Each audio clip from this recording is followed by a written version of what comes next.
Boa tarde a todos. Vamos conversar um pouquinho sobre as fraturas por estresse.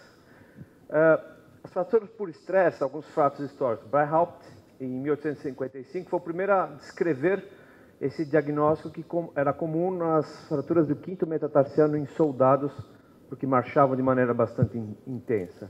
Em 1897, Stachel fez a primeira descrição de uma radiografia de uma fratura por estresse.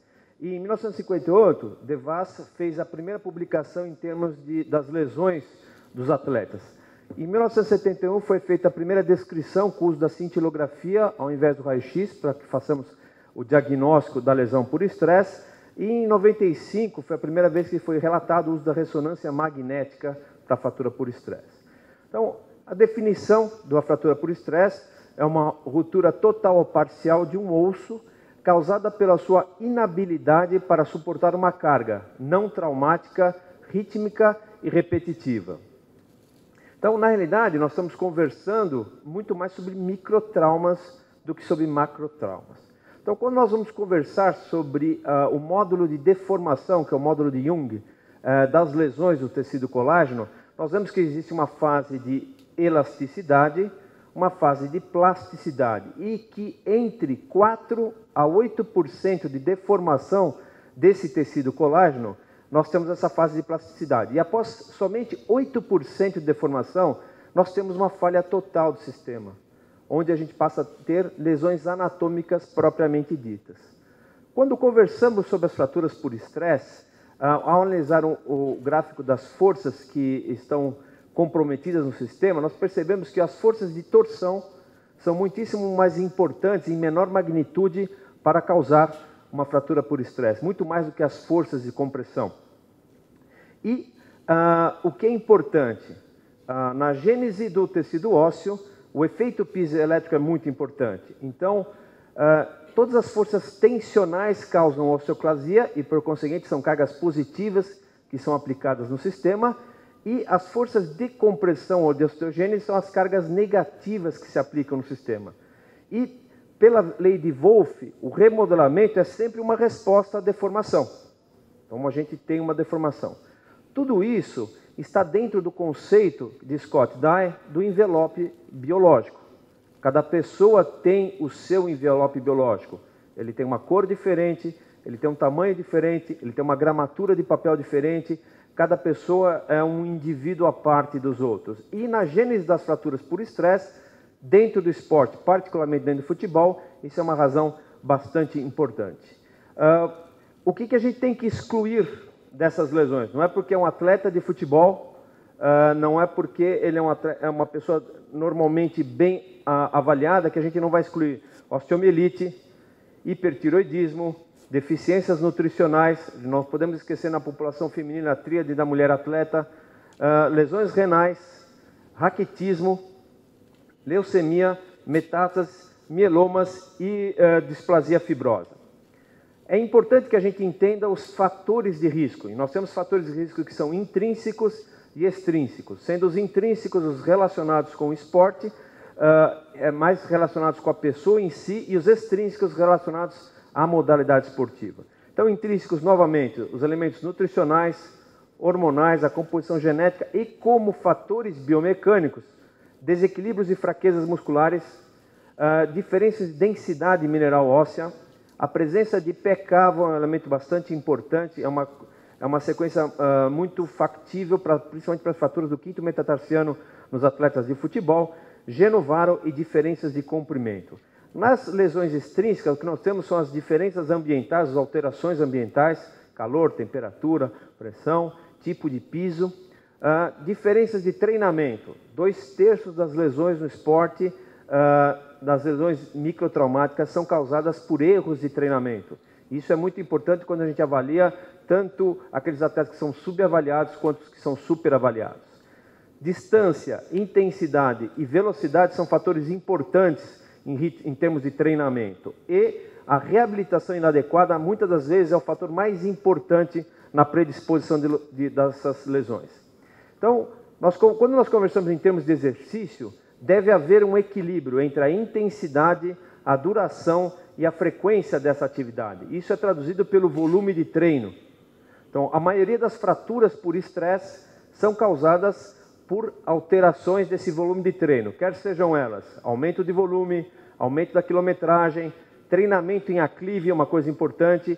Poucas são causadas por um único episódio. Geralmente esse único episódio ele foi a gota d'água que levou à presença da lesão. No futebol em particular, o calçado inadequado não é uma preocupação frequente, porém erros de treinamento associados com erros de função do calçado passam a ser uma função importante. Como o nosso atleta, a gente costuma dizer aqui no Brasil que ele é um tigrão, então a gente tem que tomar cuidado que sempre as fraturas por estresse são causadas por elementos multifatoriais. Em termos de incidência, o que nós podemos dizer é que a maioria delas é no membro inferior, com uma predominância sobre tíbia. Porém, o pé é um elemento secundário, uma causa ou um local bastante importante das lesões, com uma predominância sobre os metatarsianos e também o malelo lateral, porque a gente tem uma incidência maior de pés cavos. Então, quando a gente vai na literatura pesquisar isso, e aí os trabalhos do Ekstrand são bastante importantes, porque ele detém a maior casuística de estudos desses clubes, e aqui no Brasil nós estamos já começando a participar dessa estatística. O Corinthians foi o primeiro time brasileiro que foi autorizado a entrar nessa estatística. Esse ano nós vamos começar com Palmeiras, Santos, Portuguesa, com os outros times para entrar. Então, provavelmente nós vamos ter termos de comparação entre o que a gente joga aqui na América do Sul com o que é jogado na Europa. E vocês percebam que 78% dessas lesões acontecem no pé. Isso é muito importante, apenas 12% na tíbia. Então, novamente, esse trabalho do Ekstrand, que foi publicado, ele avaliou 54 equipes, 2.879 jogadores e praticamente em 189 temporadas, ou seja, mais de 1 milhão de horas de exposição ao risco de lesão. E ele encontrou 51 fraturas por estresse, o que leva a uma incidência muito baixa quando a gente compara por hora de treinamento, apenas 0,04%. E uma equipe com 24 jogadores, estima-se que terá uma lesão por estresse a cada 3 temporadas. Isso é importante porque com isso a gente pode estabelecer métodos de planejamento. Toda vez que a gente tem uma epidemiologia bem construída, nós conseguimos construir e planejar uma estratégia de prevenção. 48 dessas lesões levaram a afastamentos de grande magnitude, principalmente nas lesões da pelve, onde temos 4 a 5 meses de afastamento. Mas muito importante são as lesões do quinto metatarsiano. Tá? E os índices de relesões, 1/3 delas mais ou menos, concursaram com o episódio de relesão. E a questão do gramado sintético passou a ter uma importância, porque 2/3 dessas lesões ocorreram em atletas que jogavam em gramado sintético. E aí suscita várias discussões do tipo de gramado, porque a gente tem tipo de altura do gramado sintético, a correlação entre a altura e o tipo de calçado utilizado, e qual que é a forração básica do gramado sintético. Porque alguns locais ainda jogam com areia, mas muitos locais já jogam com elementos de borracha. E o que aconteceu? Como era de se esperar, um número maior de lesões na pré-temporada. Então aqui é a diferença da pré-temporada brasileira com a europeia, porque a pré-temporada é julho e agosto, a nossa é no comecinho do ano. Tá? E em termos de diferenças antropométricas, ao contrário do que, por exemplo, do que o Aires falou, as lesões aconteceram mais nos atletas mais jovens, ou seja, 80% nos atletas menos de 26 anos de idade, o que é o contrário das lesões musculares, que ocorrem mais em atletas mais velhos, o que faz nos pensar um pouquinho em termos de quantidade de treinamento ou de suficiência daquele tecido ósseo para suportar a carga de treinamento. E parece que peso, altura e índice de massa corporal não suscitaram nenhuma correlação com essa situação. O que é importante é que nesse segundo artigo que nós revisamos, no primeiro contrato de atleta profissional, o risco de lesão por fratura de estresse foi bastante baixo. É uma coisa que, quando bem trabalhado o ritmo de treino, a gente consegue evitar que isso aconteça. Posto isso, como fazer o diagnóstico da lesão por estresse? Antigamente a gente utilizava a radiografia, Só que quando a gente usa o raio-x, essa lesão já está na sua fase de reparação. E a gente consegue fazer o diagnóstico radiológico apenas entre a segunda e a sexta semana.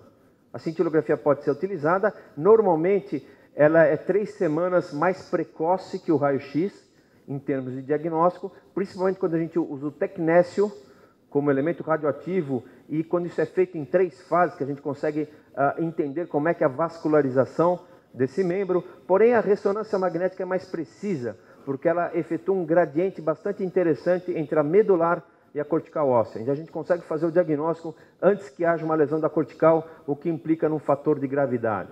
Então, aqui para mostrar para vocês algumas lesões por fratura por estresse. Então, aqui a gente vê uma fase inicial que muitos autores dizem que uma periostite é um fator inicial por uma fratura de estresse. Então,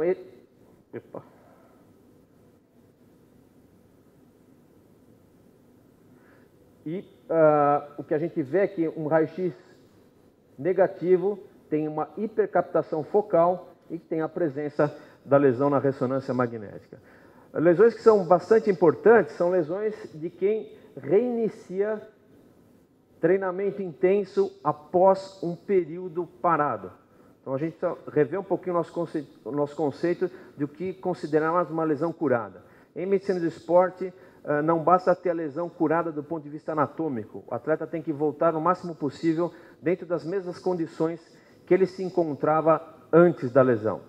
E com isso foi se estabelecido, já desde 97, uma classificação que compara os achados entre radiografia, cintilografia e ressonância magnética, o que nos dá uma classificação de 1 a 4, e com isso nós conseguimos estabelecer uma estratégia de prognóstico do tratamento dessa lesão.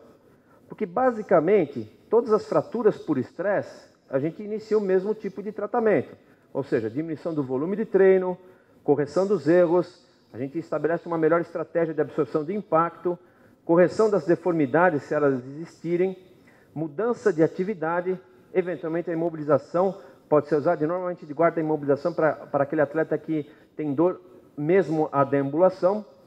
As cirurgias são guardadas para casos especiais. Dentre as cirurgias, a utilização de enxerto ou o uso de ácido bloqueadas são bastante discutidos.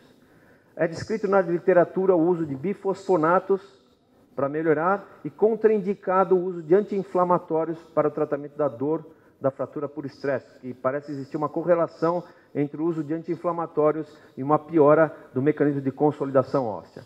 Isso implica que a gente basicamente tem 3 fases de tratamento da fratura por estresse.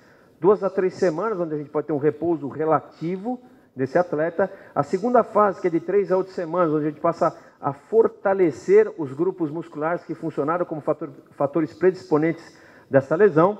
E a fase terciária, que é ao redor de 6 a 12 semanas, onde a gente recoloca esse atleta na sua atividade. Então, dificilmente uma fratura por estresse bem diagnosticada e bem tratada, antes de 3 a 4 meses, o atleta consegue voltar a uma prática esportiva adequada. E o que todo mundo pergunta, principalmente o pessoal da diretoria, é quanto tempo esse atleta ficará afastado dessa lesão?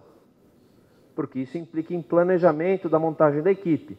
E já existem tabelas como essa que eu estou mostrando aqui, que a gente pode ter uma ideia em número de meses de como esse atleta pode voltar à sua atividade. Fraturas que são consideradas de risco são as fraturas com retardo de consolidação, com desvio, ou seja, aquelas fraturas que têm envolvimento das 2 corticais, fraturas completas, fraturas que têm uma morbidade articular, principalmente aquelas que são intraarticulares. E quais são os locais sede dessas lesões? Tíbia anterior, maléolo medial, osso navicular, quinto metatarsiano, as fraturas classificadas como fraturas de Jones e as fraturas do sesamoide, ou seja, basicamente as fraturas que acontecem no jogador de futebol. E por que isso é importante? Porque essas fraturas têm um potencial risco cirúrgico, porque elas têm uma evolução muito prolongada e normalmente elas têm um fator anatômico causal importante, principalmente o varismo de membros inferiores e o pé cavo. Então esse é um pequeno organograma de como a gente pode fazer para tratar essas fraturas até chegando no grau de operação ou não. Pontos a serem discutidos. É uma lesão rara.